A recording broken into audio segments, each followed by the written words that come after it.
Chauncey's Interactive Theater, Pursue Your Dreams, Lessons from Harriet Tubman by Chauncey Morrow.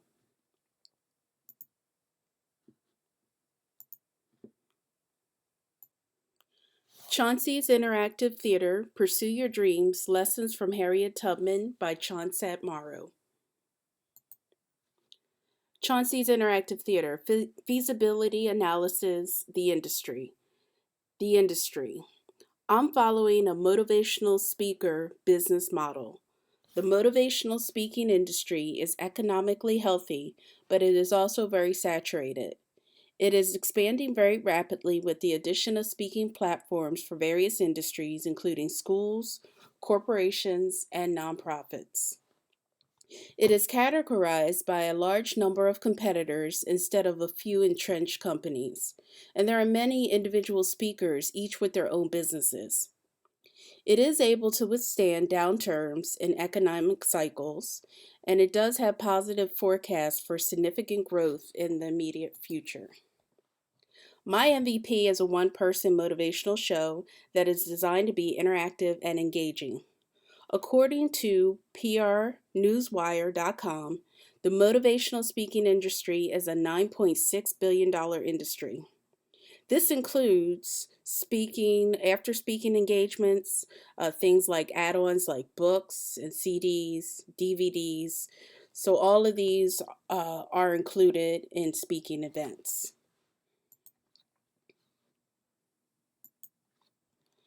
The challenge that I have is that there are many motivational speakers, including famous ones like Tony Robbins, Chopra, Josh Shipp.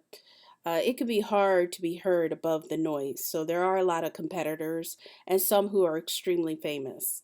Additionally, it can be hard to withstand economic downturns, even though it is feasible. It is hard because a lot of times people don't have the discretionary income, and corporations aren't willing to spend that for self improvement and training. So that can be greatly reduced during poor economic times.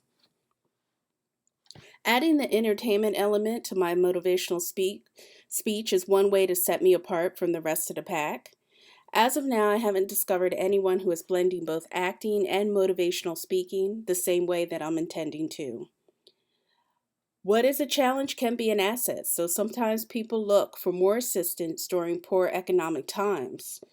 So sometimes there are additional funding to assist people when times are tough. So corporations and schools might not have enough funding or a lot of funding, but by starting off small, I can be a lot more flexible than some of the bigger players. So that might actually be an asset. According to prnewswire.com, the addition of internet delivery adds to the size of the market. So, internet delivery allows individuals like me the possibility to reach more people, which again, during poor economic times, can be an asset. So, that'll be one way that I can reach a wider audience. Once I establish myself and I've proven my method in person, then I can establish an online presence as well. I also plan on exploring the possibility of teaching others how to do what I do. Once again, once I've proven my methods. And so these are the types of ideas that by planning now before an economic crisis happens, that can really be a way for me to secure my business in the future. The market is clearly identifiable. Self help, self improvement. The market is large enough to be able to support the business, and I can target my market to be small enough to be able to reach various marketing opportunities. The two focuses that I'll have right now are schools and corporations. No one has shown an interest yet because I haven't performed it yet. Um, so it's really hard to forecast, and that's a challenge. That's why I'm really preparing right now to begin making calls so that I can start testing it and start getting more feedback. Right now, I'm the management team. So my challenge is twofold. One, to be open enough to listen to other ideas. Once you have more people in your team, obviously you need to work with them.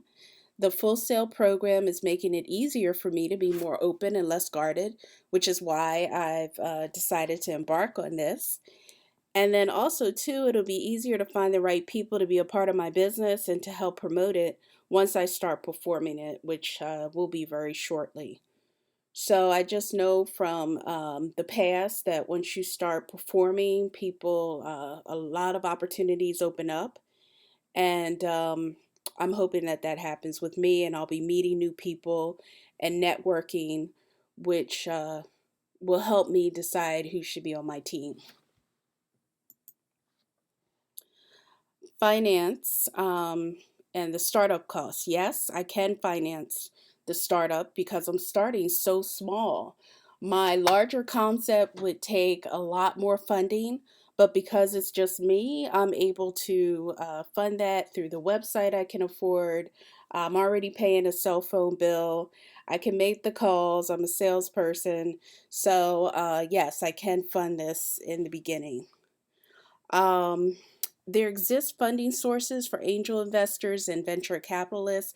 I am not sure about that. I'm still researching that. A lot of people in the motivational speaking industry are starting off on their own. And so I don't know if any of the big players have backers. They probably do. But for people who are just starting off like me, my direct competitors, I don't believe that they have any angel investors because it's not really a large business. But that's something that I still need to research. Um, as far as high startup or annual costs, no, not in the beginning. It's just a matter of marketing myself. I can do that through self promotion. And it's really hard to determine whether I'll be profitable within 12 months. I think I can because my startup costs are so low. But as far as forecasting 12 months to 36 months in the future is really hard to do at this time. And as far as a clear, proven business model existing, on how to charge customers, yes. From other motivational speakers and from what I've looked and researched on their websites, um, I have seen the pricing, and I know from research that there are some motivational speakers who are teaching others how to do what they're doing. And so they have teaching packages, and in that, they include pricing.